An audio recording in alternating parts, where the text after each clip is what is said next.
बिस्मिल्लाहिर्रहमानिर्रहीम। खातिन हज़रात अस्सलाम वालेकुम। अगर कोई बहुत आइडियल अंदाज में बिहेव कर रहा हो तो जो छोटे छोटे से ज़रा अच्छे काम करने वाले लोग होते हैं वो भी पस मंज़र में चले जाते हैं।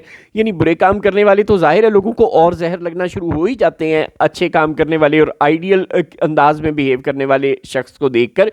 लेकिन जो ज़रा दरमियाने दरमियाने से लोग होते हैं वो भी बंदा उनको दरखोर इतना ही नहीं जानता, उनको बिल्कुल इग्नोर पे लगा देता है और उनको भी बिल्कुल बुरे लोगों के साथ ही गिनना शुरू कर देता है। इमरान खान ने स्टैंडर्ड इतना ऊंचा कर दिया है पाकिस्तान के नौजवानों का, खुद कैद काट कर पाकिस्तान से फ़रार होने से इनकार करके, बनी गाला तक में शिफ्ट होने से इनकार करके, किसी हॉस्पिटल में जाने से इनकार करके, और जमहूरियत, इंसानी हकूक़ और ये वाली बातें जो ज़ाहिर नौजवान सुनना चाहते हैं, जो पाकिस्तान में प्रैक्टिस होती देखना चाहते हैं, जो राइट टू वोट अवाम के हाथ में देखना चाहते हैं, अवाम पर फैसले बंद कमरों से मुसल्लत ना होते देखना चाहते हैं, ये सब कुछ मुतालबात इमरान खान ने रख कर अहले कुव्वत के सामने और डट कर जेल में बैठ कर अपने ख़ानदान समेत मुश्किलात बर्दाश्त करके इतना हाई मॉरल सेट कर दिया है नौजवानों के लिए कि अब वो इस मौक़िफ़ से बिल्कुल पीछे हटने के लिए तैयार नहीं है।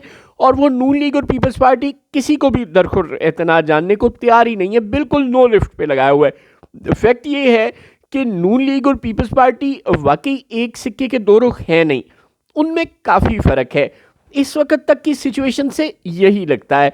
बिलावल भुट्टो बार बार ये कोशिश करते हैं कि वो किसी तरह थोड़ा सा स्टैंड आउट कर सकें। उनको बहुत अच्छी तरह अंदाज़ा है कि इमरान खान ने नौजवानों का स्टैंडर्ड ऊंचा कर दिया है। उनको बहुत अच्छी तरह से अंदाज़ा है कि अगर वो नून लीग की स्टैंडर्ड पे चले गए, यानी लोएस्ट पॉसिबल स्टैंडर्ड पे, तो फिर उनके लिए अपनी जमात को तादेर पाकिस्तान में ज़िंदा रखना मुश्किल हो जाएगा।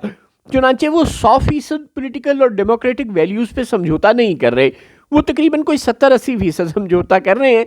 अब ये जो फ़र्क है कि एक शख्स 70% समझौता कर रहा है, इमरान खान 0% समझौता कर रहा है और शहबाज शरीफ 110% समझौता कर रहे हैं।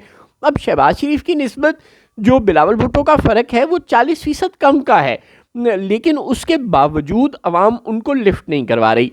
चुनांचे बिलावल भुट्टो शायद अब 28वीं तरमीम में हमें ताउन करते नज़र ना आए। अगर वाकई NFC का या जो ख़ास तौर पे 18वीं तरमीम का जो मामला है, जो सूबों के हकूक़ वापस इस्लामाबाद को शिफ्ट करने की बात है, जो सूबों को जो लॉयंस शेयर की बात है वो वापस इस्लामाबाद को देने की बात है, जो सूबों की माइंस एंड मिनरल्स पर वापस इस्लामाबाद का हक तस्लीम करने की बात है, यानी कि सूबों के रिसोर्सेज पर, ये वाली बातें बिलावल भुट्टो के लिए तस्लीम करना आसान नहीं है। और अगर ये भी हुआ, जो कि लग रहा है कि शायद हो, कि 25 साल तक वाले बंदा वोट नहीं डाल सकेगा, 25 साल से कम उम्र वाला या 30 साल से कम उम्र वाला, इमरान खान फैक्टर को और PTI फैक्टर को उसका वोट बैंक कम करने के लिए अगर इस तरह की हरकतें वाकई 28वीं तरमीम में शामिल होती हैं तो फिर शायद बिलावल भुट्टो ना साथ दे सकें इस्टेब्लिशमेंट का।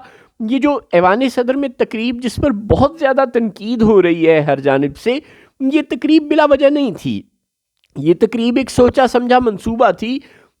इसमें उन्होंने डिप्लोमेट्स को भी बुलवाया था, इसमें उन्होंने गैर मुल्की लोगों को भी बुलवाया था, एकेडमिया से ताल्लुक़ रखने वाले और जो इंटरनेशनल ऑब्जर्वर्स हैं उनको, और पाकिस्तान के भी जर्नलिस्ट को और दीगर लोगों को, अहम लोगों को उन्होंने बुलवाया था। वो लाइमलाइट में आना चाहते थे, वो पूरी अटेंशन लेना चाहते थे, जिसमें वो कामयाब रहे हैं। उनको ये एहसास है कि शायद ये फोरम्स उनके पास ज़्यादा देर ना रहे। जब बंदा इलेक्शन में जाने लगता है ना, जब कोई पॉलिटिकल पार्टी, तो वो इस तरह की हरकतें करती है कि वो आवाम के सामने अपनी कारकर्दगी रखती है। शुरू शुरू में कोई नहीं रखता। अभी तो इस हुकूमत को आए 2 साल हुए भी नहीं हुए, तो अभी ये 2 साल होने वाले हैं लेकिन अभी हुए नहीं हैं।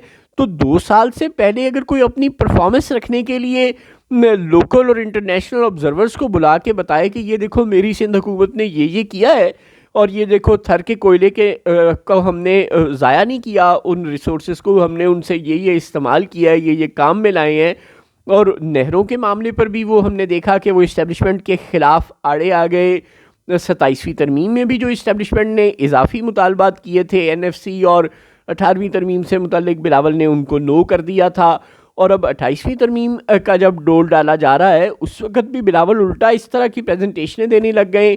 अगले रोज़ वो थरपारकर में भी जाकर कह रहे थे यूनिवर्सिटी के स्टूडेंट से खिताब करते हुए کہ نہیں بھائی ہمیں سندھ کے حقوق پر ڈاکہ قابل قبول نہیں ہے، تو اس سے لگتا یہی ہے کہ انہوں نے یہ ریئلائز کر لیا ہے کہ وہ اسٹیبلشمنٹ سے بہت زیادہ بگاڑیں گے بھی نہیں، لیکن اس کے سامنے اب مزید جھکیں گے بھی نہیں، اور خاموشی سے حکومت سے باہر چلے جائیں گے اگر انہیں گھر بھیجا جاتا ہے۔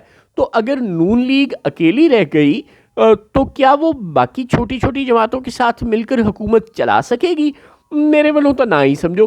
چنانچہ اب اس سسٹم کی بساط واقعی لپٹتی اور واقعی کوئی ونڈر بوائے آتا لگ رہا ہے۔ جی ہاں، جب یہ حکومت جانے کی ہوگی تو پھر محمود اچکزئی بھی قومی حکومت کی بات کر رہے ہیں۔